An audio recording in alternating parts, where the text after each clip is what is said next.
of fairies and princesses? Then you've come to the right place. Welcome to Disney Coast to Coast. Hey folks, and welcome to Disney Coast to Coast, the ultimate unofficial Disney fan podcast. I'm Jeff DePaoli. And I'm Patrick Dougal. And today we have so much to talk about, so we're just going to get moving here. But I just want to say before we get into the new news, ladies and gentlemen, www.disneycoasttocoast.com is live! With a Z! With a Z or an S. Either way. It will redirect you. It will redirect you. We thought of everything. Yeah, because let's face it, a lot of people are going to be spelling it that way. They're kind of popular, you know, that word Disney, so. Yeah. Anyway, either case, although spell it with a Z, because we're cool like that. So yeah, DisneyCoastToCoast.com is live. There's tons of stuff on there to explore, so go check it out. We'll talk more about it later when we have an episode that doesn't have a billion points of news to talk about. But I also want to mention quickly, we've gotten several emails from listeners who thought that we missed a week here and there, but we didn't. We've had new episodes since we started last February. So because the reason they thought this is because I guess iTunes is having a problem uploading the new episodes as quickly as we're releasing them, and it's not just a Disney Coast to Coast thing, it's happening with several podcasts, so I wanted to bring it to your attention. We have a new episode every single week. If you're having problems with the iTunes, it's also available on YouTube and SoundCloud, and I am in touch with iTunes and we're trying to fix the problem, but like I said, it's not just a Disney Coast to Coast problem, so just wanted to mention that quickly. The only thing we did is we used to have them come out on Sundays, and now they're out on Wednesdays. Wednesdays, correct, yep. So yeah, new episodes every single Wednesday. So, anywho, let's jump into Frozen of the Week! Woo! We have 2 weeks to catch up on here because last week was a pre-recorded episode. So let's start with Frozen of the Week. This is week 10 of Frozen of the Week. And there's a Frozen Holiday Premium Package. Of course there is. You mean there's another hard ticket event at Walt Disney World? Of course there is. Of course there is. It's taking place at the Hollywood Studios. Talk a little bit about it, Pat. Well, it's very similar to back when they had Frozen Summer of Fun. They had this special premium package that you could... It's more of a dessert party, and it's essentially the same thing, just for Hollywood Studios' Christmas version. You get priority seating to the Frozen sing-along celebration. There's a dessert party I believe it's by Lights, Motors, Actions for the Osborne Spectacle Lights celebration, and you get... Supposedly you get reserved viewing for the Osborne Lights. Isn't that a wandering thing? However, yeah, it's just like a wandering thing in that New York Strip area. Yeah. So I don't know how that's gonna work out, but yeah, it's kind of funny because what it sounds like is it's basically like a holiday thing because the Osborne Family Spectacle of Dancing Lights has nothing to do with Frozen, unless they added some Frozen-themed stuff in there. And then they also say you get a holiday-themed lithograph. I find it interesting that it doesn't say Frozen-themed lithograph. I believe it is an Osborne lithograph. Okay, and you get a Frozen pin. So it kind of sounds like they have this holiday event that they want to do. They threw the name Frozen on it to sell more tickets. And which is surprising because I thought like the whole summer hard ticket event was a big deal because you got the dessert party, you got the reserved viewing for the sing along, you got a reserved area for the coronation parade and for the Frozen fireworks. However, that I believe was around $60. Oh wow! This one is $89. Yeah. So I feel like you get a lot less. For a lot more money. Yeah. So $89 for adults, $59 for children. Wow. That's a pricey ticket. I didn't realize the summer one was... The summer one, I believe, was $69, and this one's about $20 more, and I feel like you're getting less. Yeah. At least the less Frozen. But apparently they're counting in the lithograph and pin. That lithograph's probably worth $89. No. So that's that news. Also... Once Upon a Time did premiere with Frozen, and you're a big Once Upon a Time fan. Yes. I am not so much. I haven't watched really since season 2, but I did watch the season premieres because of the Frozen stuff. It's pretty Frozen heavy. Oh, yeah. Like, really Frozen heavy. I'm really curious what... like, initially their concept was for this season before, like, the Frozen mayhem happened. I'm really curious if, like, they've really gone off in a different direction. But I thought it was actually pretty good as a person who wasn't keeping up with it. You know, definitely things I was like, what's going on? And there was a lot of people who did that. I mean, I think on the season premiere, it almost doubled the other season premiere. So more than double the audience who's never seen Once Upon a Time before watched the season premiere. Yeah, so a lot of people are in that same boat. But if you haven't seen it, it basically starts off almost where Frozen ends up on. I mean, Anna's engaged to Kristoff, and things are happening. I like the parents' backstory. I like how I'm going to see where that goes. I like how we find out that the reason for them leaving Arendelle isn't what we feel it is in the movie. Yeah. I like that twist. I think that's fun. Two things that, and maybe you can correct me since you're like a frequent viewer of the show, but two things that I found kind of interesting were, obviously all of these characters are inspired by Disney characters, but none of them look exactly like them. It's like the Once Upon a Time version of these characters. But there were two characters from Frozen who looked exactly like the movie. The troll and the snow monster. Marshmallow. Yeah, they were exact replicas pretty much. Yeah. CGI. Yeah, they were CG versions, but I was like, wow, so like this is, at this point, this is not like an interpretation of. I'm like, this is the character. Unfortunately, they didn't do what I have been hoping they would do ever since the movie. I really, really, really want Mel Brooks to be the voice of Father Troll. Like, Poppy. I want that to be Mel Brooks. He looks like Mel Brooks. I don't think they're going to get Mel Brooks to do that. I think if they asked him, they totally could. Are you kidding me? I just don't think anybody's really thought of it. I think they used that for the season premiere just to hook viewers. Probably. I don't think they're going to come back. Yeah.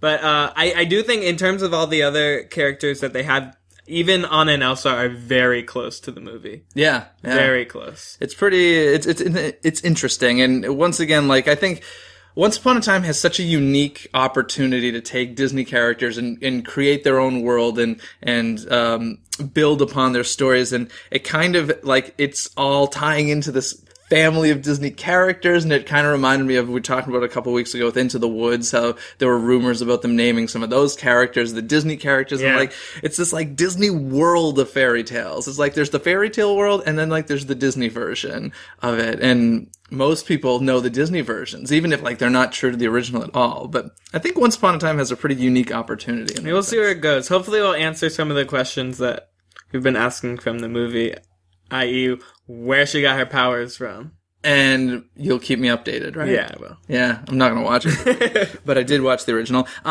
So last piece of Frozen news for week 10, which was last week. This is not official Disney news, but I found it funny. There's this, of course, Halloween's around the corner, which means girls want to dress as trashy the fairy tale characters. Of course. And of course, Yancey is a costume company that supplied this, and apparently flying up, like, gone. Yeah, I'm sure Frozen is obviously probably the number one costume you will see this year on little girls and grown-up girls. Yeah. And grown-up boys. Yeah. Wouldn't doubt it. So, expect little Frozen girls and slutty Frozen girls. And trashy sluts. But yeah, those are flying off the shelves. So that's week 10 Frozen News of the Week. Yay! Now on to week 11. More Frozen news. No more Frozen News of the Week, because more stuff happened, of course. Anna and Elsa's Boutique finally opened at Downtown Disney in Disneyland Resort. Replacing Disney 365. Yeah, we were there yesterday. And in a previous episode, we were discussing kind of how quickly the turnover was. Oh, yeah. I think it was like a 2 or 3 weeks in between. It shows, is what it's basically, you have some Frozen merchandise, and it's pretty much a Frozen-only bippity-boppity boutique. Exactly. But it sounds like it's actually for a wider age range than used to be. Okay. Ages 3 to 15, which kind of explains those mannequins that we saw yesterday. Yeah, there was pretty old-looking mannequins. Yeah, because you made a comment, you're like, this looks like an adult mannequin, and it definitely looked like a teenager. So, but yeah, that's officially open. You can go get transformed into Anna or Elsa. If Bippity Boppity Boutique is full, try Anna and Elsa Boutique. I have a feeling Anna and Elsa's Boutique is going to get more full, especially since it's... I assume you can still get Anna and Elsa at the original Bippity Boppity as well. Was that ever an option? I don't really know, to be honest. I mean, it had to be. I guess so. I don't know. But in any case, let's just say it's Frozen themed, and you don't have to pay theme park admission to get to it. Exactly. So Anna and Elsa's Boutique is going to be pretty packed for a while, I have a feeling. In a similar story, the wedding dress we were talking about was revealed. Did you see it? I did. It's pretty nice, actually. It's not so much Frozen. Like, it's inspired, obviously, but it's not like in your face, this is Elsa's dress. Yeah, I thought it was really beautiful. And they did a matching Flower Girl dress as well, so it looked like a bippity boppity boutique dress. Premiered at Bridal Fashion Week in New York City, Alfred Angelo's line. So that's pretty cool. And for our last little bit of Frozen news of the week, we Let It Go has gone quadruple platinum.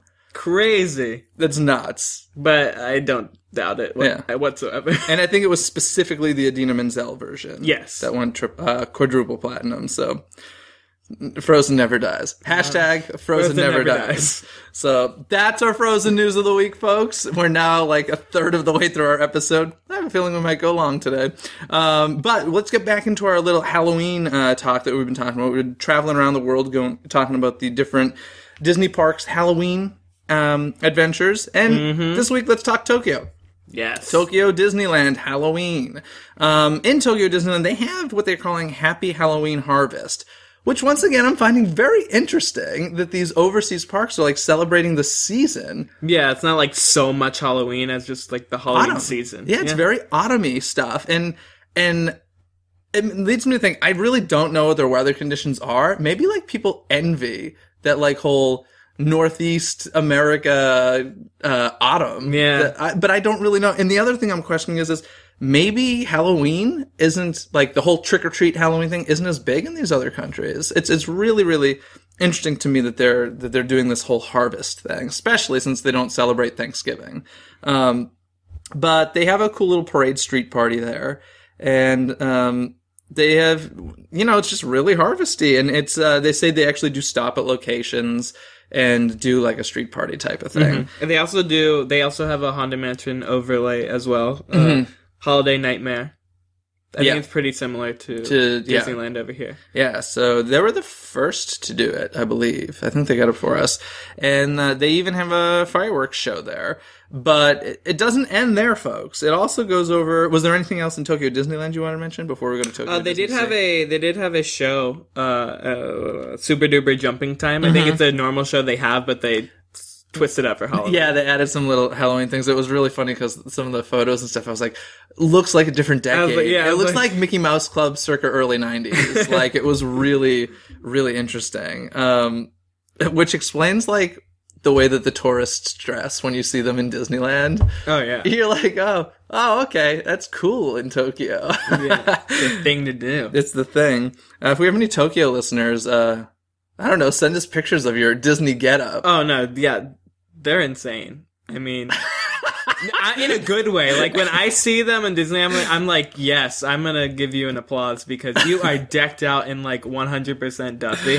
Yeah, seriously. Duffy and Stitch. Oh, God, that's funny. But it sounds like they do an even bigger thing over at Tokyo DisneySea, which, first of all, awesome that they're doing it in both parks because...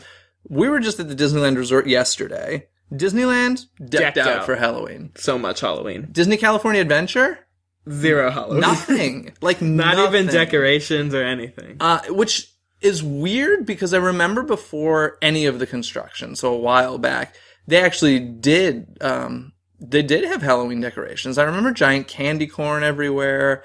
I remember actually the big California letters out in front. I think the two A's might have been giant candy corns out there. But yeah, they definitely used to. Which is interesting because I assumed so, especially this year, that for Christmas they decorate both parks. Yeah, Cars Land goes crazy for Christmas. Yeah, Cars Land at Christmas is awesome. It's interesting to see, like, Halloween, it's like straight, just Disneyland. Yeah, maybe it's because of, like, the new renovation, although everything's been open for a while now. They've had time. I don't know what the reasoning is. It's really weird and interesting and kind of lame. But in any case, I digress. I think it's exciting that both Tokyo Disneyland and Tokyo DisneySea do awesome Halloween stuff. And Tokyo DisneySea, it looks like, does an even bigger thing. And their whole theme is Halloween Carnival over there. And they have what they call humorous skeletons. Ooh. And the skeletons are humorous. Have you seen them? I haven't. Oh my God, they're humorous looking. But they kind of, like, they are the ones that so they have different celebrations going on throughout the park in different lands. Like, they have the New York Halloween Follies at the American waterfront. It's like 1920s Halloween. And so the skeletons are kind of the ones that like initiate all these different parties going on around the parks. And I always find it funny to see foreign parks show their versions of America. Yeah. So I think it would be fun to see a New York Halloween Follies in Tokyo Disney. Yeah, in fact, when I went to Disneyland Paris, I think I did. I stayed at the New York hotel. And I'm like, is this what you think New York is like? No. Most stereotypical New York. It was funny because like the skyscraper buildings, which is what like kind of the hotel was made to look like, were like kind of bright colors, like Dick Tracy like, and I'm like, yeah, this is kind of funny. But in any case, they also have this whole Welcome Skeleton Friends show over at Lido Isle in Mediterranean Harbor. It's like a 20-minute show that they do there with Mickey and Minnie. And Chippendale have their own little thing. Chippendale's Skeleton Fiesta. I love Chippendale. Yeah, over at the Lost River Delta. That's another like 15-minute show. Sounds fun. Yep. And Skeleton Street Party. And listen to this. Another fireworks show. Of course. Night High Halloween fireworks. So not only does Tokyo Disneyland have their own Halloween fireworks show, so does Tokyo DisneySea. That's awesome. That's how it should be. Yeah, it should be. We need some DCA fireworks. There would be no place to shoot those off. It'd be like, we're going to go shoot them off over by the Anaheim Convention Center. And, so sounds pretty exciting. Well, I think Disney Tokyo Sea, especially, and Disney Tokyo Disneyland are like the most themed Disney parks. Yeah. Out there. So I'm interested to see how themed their Halloween celebrations go, but it looks pretty extravagant. We're just going to have to head out there. Yep. Take one for the team. Leaving tomorrow, right? Yeah. Hopping on a plane. Anywho, I think that's going to do it for the Disney stuff in Tokyo. I mean, the Halloween stuff in Tokyo. Yeah? Yeah. Shall we move on? Because there's so much to cover. Tons of movie trailers released since last time we spoke. So, which one do you want to start with? Well, most recently was the Tomorrowland teaser trailer, which we heard some stuff about the D23 Expo, but it's still up in the air on what is going on. And I still have no clue after watching the trailer. I was just like, okay, cool. It looks cool. Cool. I have no idea what's going on. If you can find it on YouTube if you haven't seen it yet, but there's this one of the things that I thought was cool is there's this pin which is kind of like the magic portal, and this girl picks up this pin, and I love, like, in this age of like overdone CG special effect transformation things, the way that she transforms into this new place is she picks up the pin and it's just a hard cut. Like, it's it's so jarring because we don't see that anymore. Yeah. It was cool. She picks it up. Cool. Awesome. I'm sure that explained it to folks. That little thing that I just did there. No, it was really, really interesting. That is actually the thing that excited me most about the trailer. And then, of course, you hear George Clooney, and he describes it as a secret place where nothing was impossible, where you could actually change the world. And, what's going on? It could be a lot of different things. I don't know. To me, when she saw Tomorrowland and she was in that field, she just transported, very Oz-like to me. Oh yeah, looked like the Emerald City, kind of. That's what I thought of. But the big question that it raised for me was, they shot in the theme parks. I remember them shooting at Disneyland. I believe at Walt Disney World as well. I have no idea how that's gonna lead into the trailer that we saw. Exactly. Clueless. But we'll see, I guess. It's crazy. At D23, I feel like they kind of... They did a lot of marketing at D23 for something that wasn't really... I don't even know if they knew what it was at that point. Yeah, but they actually... they had, leading up to D23 and at D23, they did have a social marketing scavenger hunt type game called The Optimist. Mm-hmm. And if you actually finished it at the D23 Expo, you got that pin. Oh, really? Did you get it? No, I didn't play the game. Okay. However, even back then, I would have been like, okay, what is this? But now, let me tell you, if I had got that and then gave it away, I would have been so angry. Because the trailer made the pins seem pretty cool. Yeah. Oh man, they can sell those pin trading for $25 probably in the parks. That's probably what the whole movie was made, so they could sell more pins. That's terrible. That's why it was made. No, but I was saying at D23, like, it seemed the stories they were telling, it seemed like it was a lot more associated with the lands in the parks, as well as like the Walt Disney archives and the. I think what they explained it as they were in the archives. They found a box labeled, I believe, 1956. Yeah, I think that was the year. And this movie basically came out of that box. Yeah, so it's going to be interesting to see how the theme parks relate to this movie, because it seems like Tomorrowland is like a real place in the movie. So why would they go to fictional theme parks? I don't get it. We'll find out. We got a while to wait next year. Maybe Walt had the pin and he visited that, and that's how he based... That would be so cool! That's how he based the land in Disney. So there was a Finding Nemo submarine voyage? Yes. Wow, and that's how Walt got all of his ideas for future movies, and he has a big list somewhere, and that's what Pixar's working off of. Yeah, and that's why that lady's suing, because... Exactly, because it's all stolen. No, that actually would be really interesting if Walt had the pen.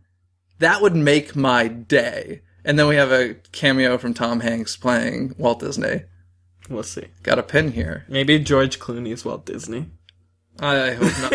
I hope not. Okay, we're spilling too many random That nonsense. would be really interesting, though. But in any case, since we went the whole Pixar thing, let's segue into Inside Out. Yes, another teaser came out. I found this really interesting because... Basically, 3/4 of the teaser was Pixar movies. I kind of... So if you didn't see it yet, basically their whole theme is emotion and how your brain works and emotion. So they're showing you clips from Disney Pixar movies, like all of them, basically showing you really emotional moments. Because let's face it, that's the best thing about Disney Pixar movies, are the emotions that you feel after seeing it.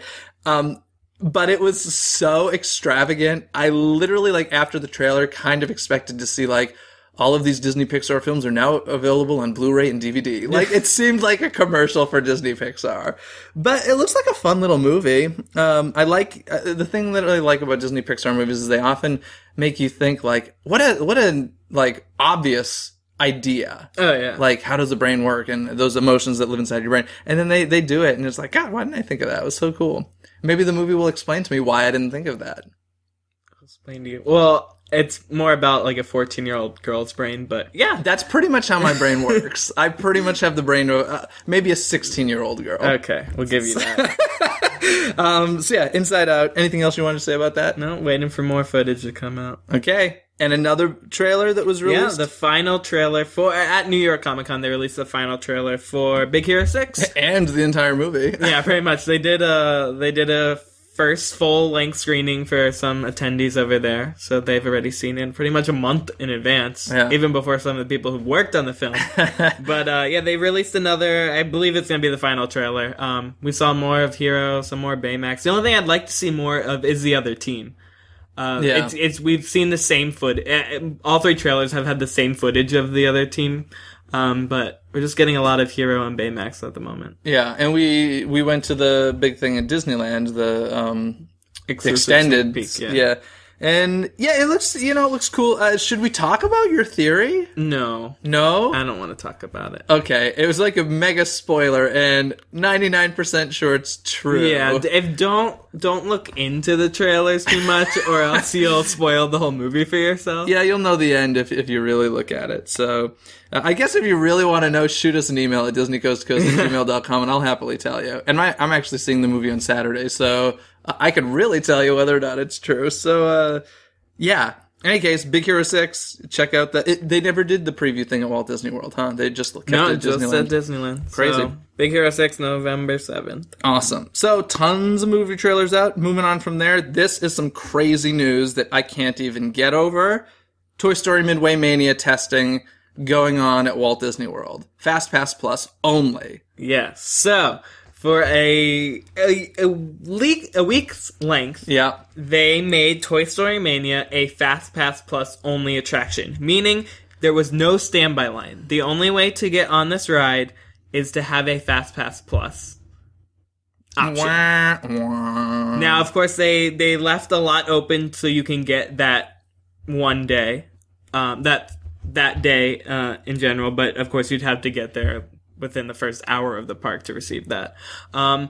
Obviously, there were some pros and cons. For the people who got the FastPass Plus, of course, it was amazing. You walked in and out of the ride in basically 10 minutes. However, it's kind of an empty queue now. Like, the queue line's kind of a waste. And Mr. Potato Head's alone. Yeah. You can literally... I read an article where a guy literally, like, stood... He got his own private viewing with Mr. Potato. That's kind of hilarious. Yeah, this is disconcerting news to me. First of all, this has already begun with Anna and Elsa meet and greet here at Disneyland. And I believe maybe in a couple other cases for meet and greets at Walt Disney World. To do it to rides, I think, is absurd. Yeah, I think if you have a family who's willing to wait that hour and 20 minutes, let them wait that hour and 20 minutes. I mean, don't deny them the ride. There are there's a rumor out there. Yeah, and the theories are that that's not exactly what they're not heading in the direction of only FastPass. It was that week. Of course, there's testing. Yeah, it was that week test period where they had to do that.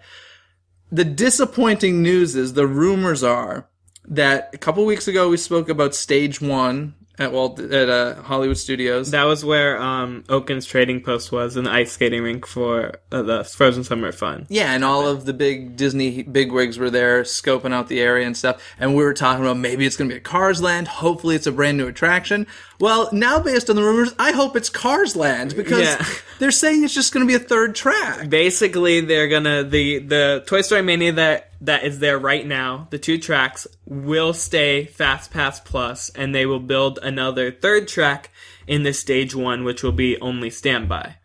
That's the rumors. That's the rumors. What a waste of space. Oh, 100%. And there's that argument on there on the internet where people are saying, do you want Disney to spend money so that you're spending less time in lines, or do you want them to build brand new attractions? Now, obviously, option 1 is cheaper for Disney. Mm-hmm. I don't like it.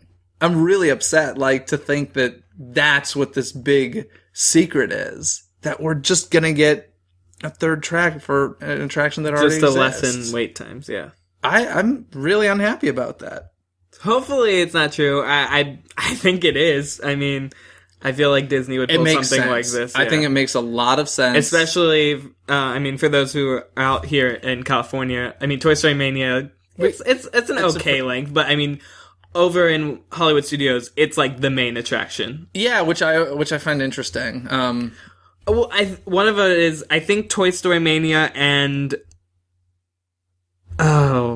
Star Tours? No, Toy Story Mania and Great Movie Ride are the only 2 rides that are in Hollywood Studios that allow under something inches. Okay. So those are the only 2 little kid rides in the park. Okay. So if you're going to this park and you want to ride rides, those are the only 2. Just go watch Voyage of the Little Mermaid over and over again.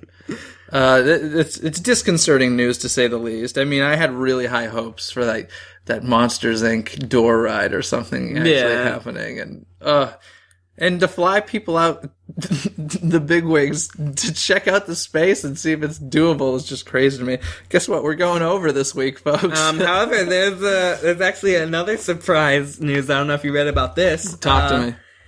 Talking about FastPass Plus.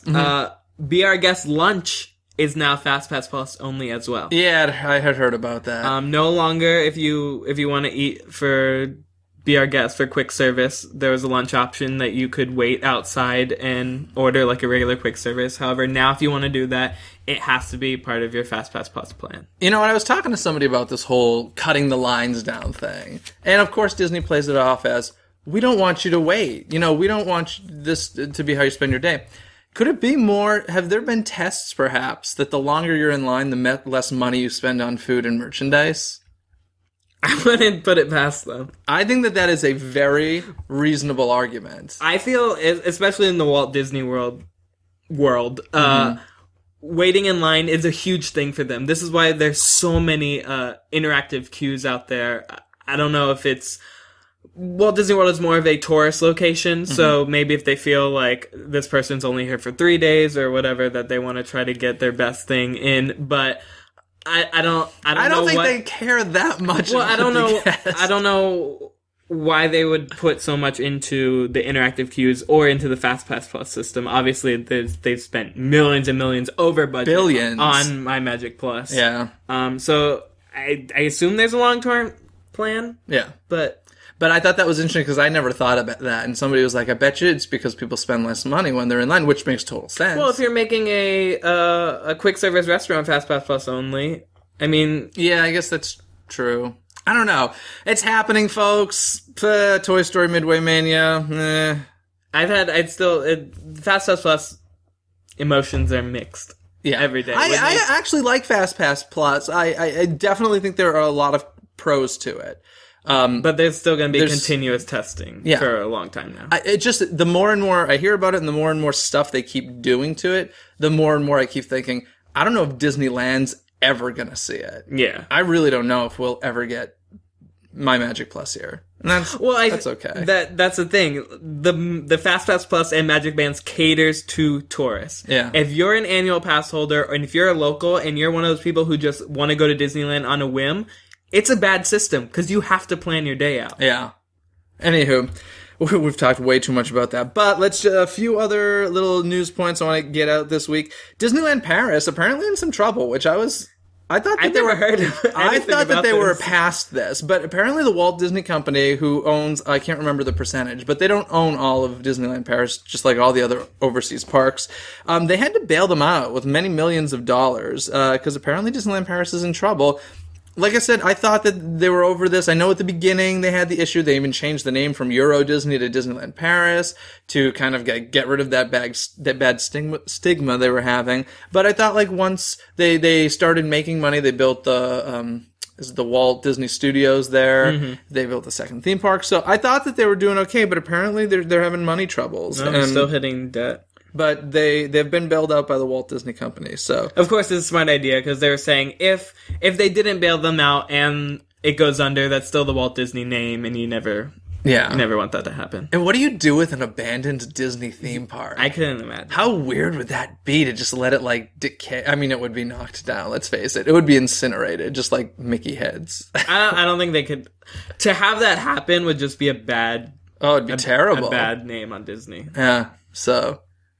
Maybe they'll probably be forever bailed out. Those two parks are close enough to each other, I believe, that you could probably connect the two and make it one theme park. If they ever really ran into that problem of, we just Tickets, can't. Yeah, that'd be interesting. But in any case, they've been bailed out, so don't lose any sleep over it, folks. Some other big Disney news. Bob Iger has extended his contract through 2018. He has. Well, you have some strong feelings about this. I literally freaked out when I read this on Twitter. I screamed, and people around me were like, what is wrong? I'm like, Bob Iger extended his contract. Look, I think his time is up. I think he's made a lot of money for the company, which is great. I think in the long run, he's tarnished the brand. That's my opinion. People have mixed opinions about this. I'd love to hear your opinion. I guess leave us a comment if you have opinions about this or anything we've talked about today. But I don't know. How do you feel about it? I'm neither here or there. Yeah. It goes further and further away from the brand the longer he's in office. But apparently some of the rumors were he was going to run for president and decided against it. So that's why he extended. Yeah, they're denying it over at Disney, but he was looking into some other options, and he's only 62 or something, not ready to retire, and obviously making a lot of money and having fun probably. So yeah, he's here. He's here to stay for a while. Another 4 years. I think this is the second time he's extended, and I think that's fantastic that you can be like, I'm just going to extend. There should be like the 2-term presidency rule. Yeah, well, that would be interesting, wouldn't it? That'd be really interesting. Anywho, shall we move on to trivia? Yeah, let's do it. Okay, you want to hit me first? Nope. Okay, well then I'll hit you first. Earlier we were talking about the wedding dress, the Elsa-inspired wedding dress by Alfred Angelo. Oh, I know so much about this. Okay. There are 3 other Disney princesses that he's modeled dresses after. Do you have any idea who they would be? Cinderella? Mm-hmm. Belle? No. Sleeping Beauty? Aurora? Nope, not Aurora. Snow White? Snow White, yes. This last one's kind of difficult. I wouldn't think of this last one. A dress. Yeah. Really interesting. Fairly recent? 90s. Like Mulan. Not Mulan. Pocahontas. Nope. A Pocahontas dress would be awesome. Oh my god. He needs to do that. Jasmine. Oh. Interesting, right? Really interesting. Okay. So yeah, Snow White. Is it a two-piece dress? I don't know. I didn't see it, but So Cinderella, Snow White, and Jasmine. Yeah. Interesting. Mm-hmm. All right. So earlier we were talking obviously about Halloween over at Tokyo. But bringing it back to Disneyland. Okay. At Disneyland they have the Big Thunder Ranch Carnival, where you can go conjure a villain. Yes. Do you know the 6 villains that you could possibly conjure up? Okay, let me think. Captain Hook. Yes. Maleficent. Yes. Queen of Hearts. Yes. The witch from Snow White. Snow Queen. Snow Queen. Is that her name? The Snow Queen? Yeah. And there's 2 more. Jafar. Yes. And the crocodile from... No, I'm totally kidding. From Peter Pan. Did I say Captain Hook? Yeah. I did. One more. There's one more. It's not Frollo, is it? No. If it were Frollo, we'd be waiting in line. It is a face. It's a face villain. Oh, Cruella. Yeah. Yeah, nice. So, obviously, of course, depending on scheduling and stuff, that might change. But normally the 6 are Maleficent, Snow Queen, Cruella, Queen of Hearts, Captain Hook, and Jafar. That's cool. And you never know which one you're gonna get. Nope. But if you see a ghost wandering... Oh, goodness. So funny. Anywho, folks, that's going to do it for us this week. I would like to remind you that if you're listening to this episode on the day that it's released, which would be Wednesday, October 15th, Toy Story of Terror is on ABC tonight. So check it out, especially if you didn't see it last year. It's a pretty fun little Halloween special with characters from Toy Story. And of course, as always, you can connect with us on Twitter, Instagram, Facebook, tons of different places. Now, actually, we've got a blog now on Tumblr. Go to DisneyCoastToCoast.com. That's the place where you can get links to all of this stuff. Everything. Leave your comments for us, like us, all that fun stuff, and we will talk to you next time. Thanks for listening. Bye. Thanks for listening to Disney Coast to Coast. Have a magical day.